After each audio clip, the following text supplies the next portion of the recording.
میں نے محبت کی شادی کی تھی۔ محبت کی شادی میں شادی سے محبت ختم ہو گئی اور محبت ختم ہونے کے بعد شادی بھی ختم ہو گئی، مگر اس دوران میں اپنا بہت کچھ کھو چکی تھی۔ میں اپنے ماں باپ کی ایک اکلوتی اولاد تھی۔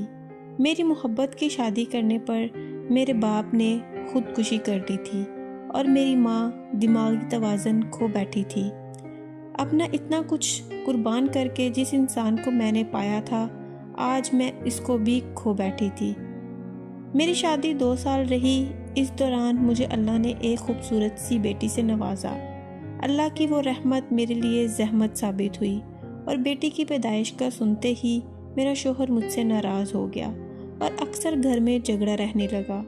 مجھے اب میرے رشتوں کی قدر ہونے لگی، اپنے ماں اور باپ کی یاد بھی آنے لگی، مگر افسوس کہ اب وقت گزر چکا تھا۔ مجھے شادی کے 2 سال بعد طلاق ہو گئی، اور طلاق کے بعد میرے شوہر نے پلٹ کر کبھی میرا تو کیا، میری بیٹی کا بھی حال نہ پوچھا کہ وہ تو اس کی اولاد بھی تھی، اور گھر میں 10 دن کا بھی راشن موجود نہ تھا، اور اوپر سے گھر بھی کرائے کا تھا۔ جلد مجھے جان کے لالے پڑ گئے اور میں کام ڈھونڈنے کے لیے نکل پڑی، مگر افسوس کہ مجھے کہیں کام بھی نہ ملا۔ لوگ میرے جسم اور خوبصورتی کے ہی بھوکے تھے۔ بھوک کو بھی کب تک برداشت کیا جا سکتا تھا؟ جب رات کو بھوک سے میری بیٹی کے پیٹ میں درد ہونے لگا اور اس کو پلانے کے لیے میرے جسم میں دودھ کا ایک قطرہ تک نہ تھا، تو مجبوراً میں نے اپنا جسم بیچنے کا فیصلہ کر لیا۔ اس وقت میں بالکل جوان اور خوبصورت تھی۔ کسی ایک شیطان نے مجھے بازار حسن تک پہنچا دیا اور میں یسما ہائی کے کوٹھے پر کام کرنے لگی۔ میرے حالات کا سن کر اس کو بھی مجھ پر ترس آنے لگا۔ وہ صرف میرے ڈانس کے پیسے سے حصہ لیتی اور اپنا جسم بیچ کے میں جو بھی کماتی اس میں سے کچھ بھی نہ لیتی۔ اور یقین کریں، اس بھوکے پاکستان میں جسم خریدنے کے لیے لوگوں کے پاس اتنا پیسہ ہے کہ آج لاہور شہر میں میرا اپنا گھر ہے، جو کہ اب میری بیٹی کے پاس ہے۔ جب میرا کام چل نکلا تو سب سے پہلے میں نے ایک گھر کرائے پر لیا۔ اس میں ایک ملازمہ کو رکھا جو رات کو میری بیٹی کا خیال رکھتی، اور صبح فجر کی اذانوں کے ساتھ ہی میں گھر پہنچ جاتی۔ بیٹی کے اٹھنے سے پہلے اس کے لیے ناشتہ بناتی، اس کو تیار کرتی اور اسکول بھیج دیتی۔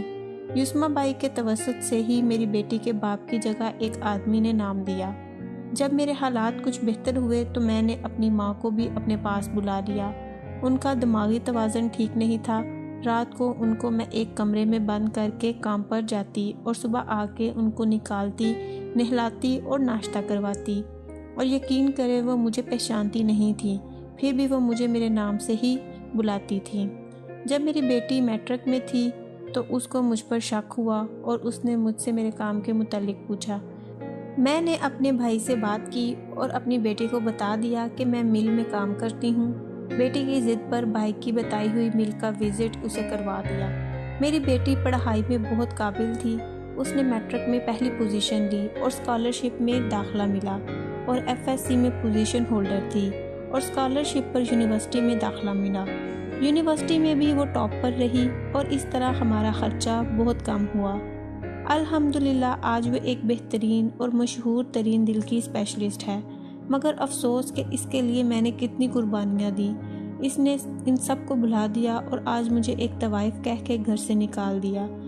یہ تک بھی نہ سوچا کہ میں طوائف کیسے اور کس لیے اور کیوں بنی۔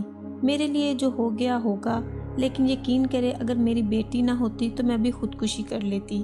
میں نے بیٹی کو مارنا چاہا، لیکن پتہ نہیں کیوں میں اس کی جان نہ لے سکی، اور آج سوچتی ہوں کہ کاش اس وقت اس کی جان لے لیتی۔ آج میری ماں مر چکی ہے اور میں اپنی ماں کو دیے گئے دکھ کی سزا کاٹ رہی ہوں، اور اللہ سے دعا مانگتی ہوں اللہ میری بیٹی کو کبھی کوئی سزا یا آزمائش نہ دے۔ آمین۔